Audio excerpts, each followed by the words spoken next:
ғарыш соншалықты алыс және жақын.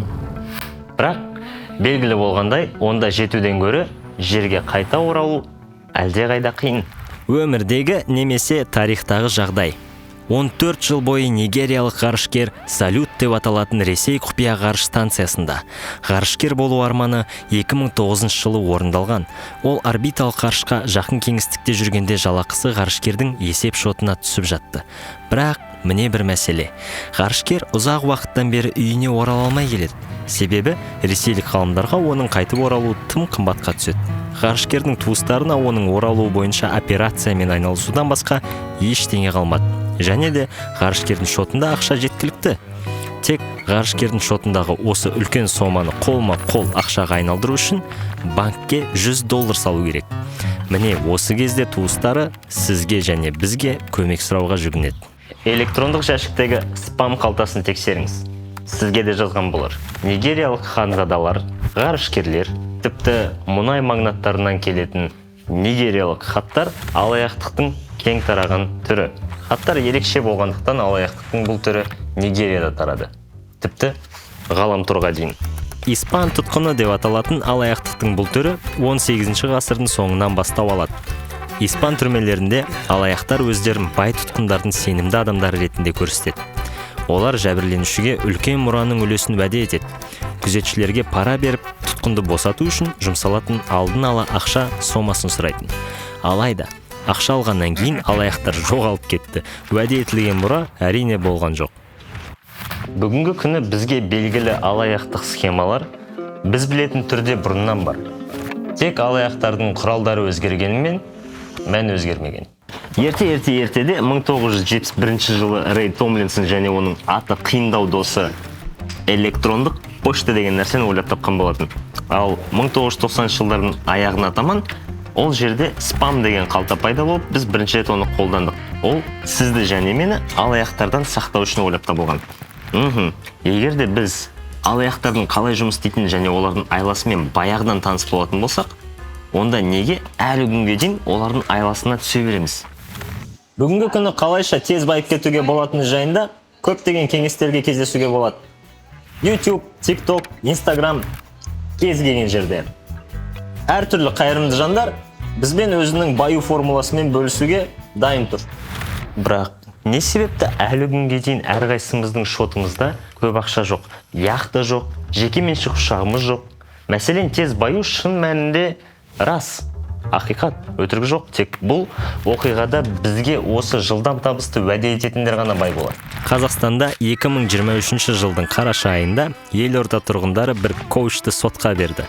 Оған кітаптағы және еркін қолжетімді білімі үшін шамамен 20 миллион теңге төлеген. Коуч өзін Канадада, Ұлыбританияда, ақш-та, Германияда оқыған маман ретінде танытты. Бірақ ешкім одан оқыған сертификаттарын сұрауды ойламаған. Себебі ол өзінің порталы ашылып, ғаламнан білім алатындай айтқан. Алайда, портал әрдайым ашыла бермейтін тәрізді. Біз білетін алаяқтар әлемі тұтастай осылай жұмыс істейді. Бірнеше классикалық схемалар. Алдын ала төленген алаяқтық. Біз бұған дейін мұнымен таныс болдық. Схема келесідей.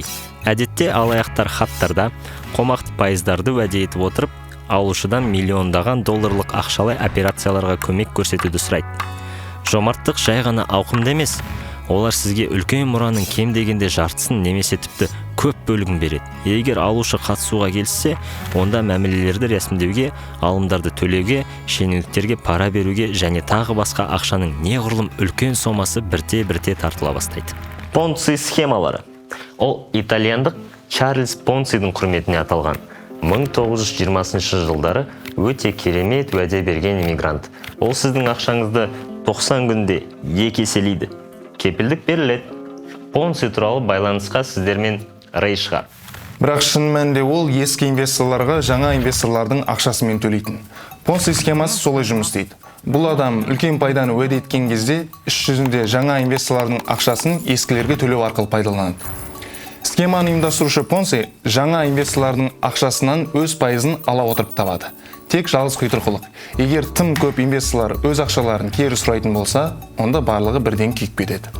Көбіне Понци схемаларын қаржы пирамидаларымен шатастырып жатады, бірақ айырмашылығы бар.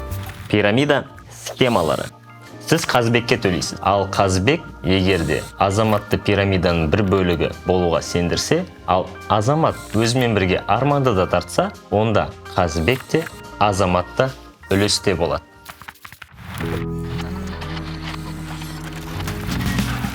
Коучинг схемасы біздің заманымыздың ең сүйіктілерінің бірі.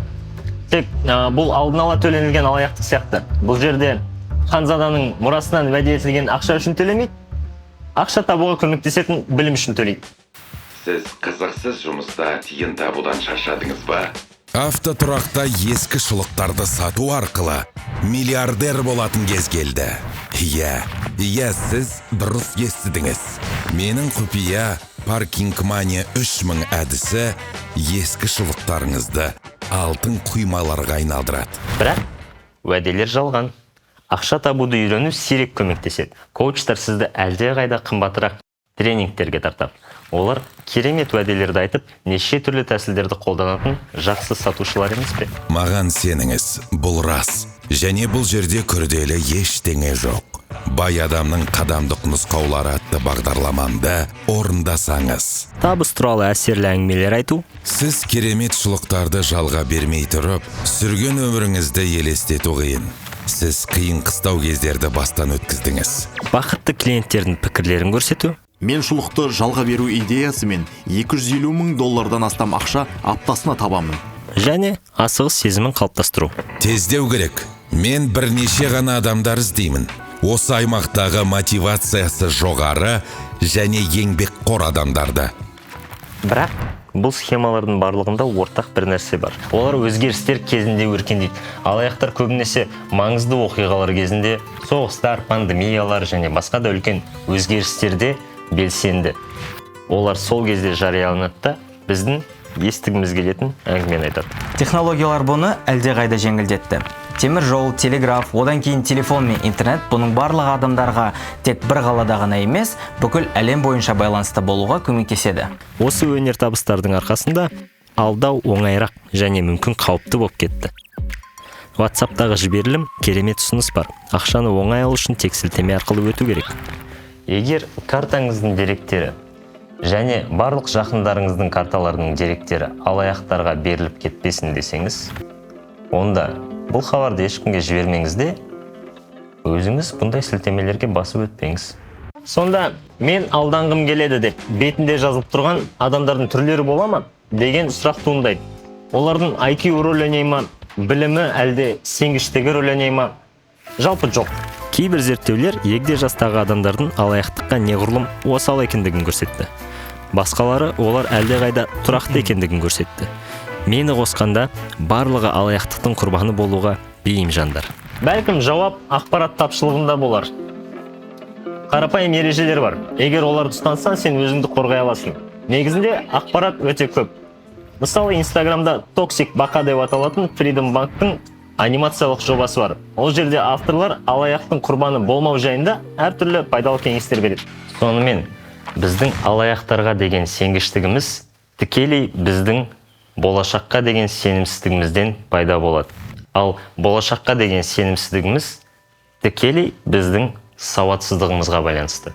Егер де біз алаяқтардың құрбаны болғымыз келмесе, онда бізге жай ғана өзіміздің сауаттылықты көтеріп, және әлемде тарих көрсеткендей ең тұрақты нәрсе ол өзгеріс екеніне көз жеткізіп, өзгерістен қорықпауға тырысуымыз керек. Сол үшін де адаптивті болу керек, және жай ғана білім жинау керек деп ойлаймын.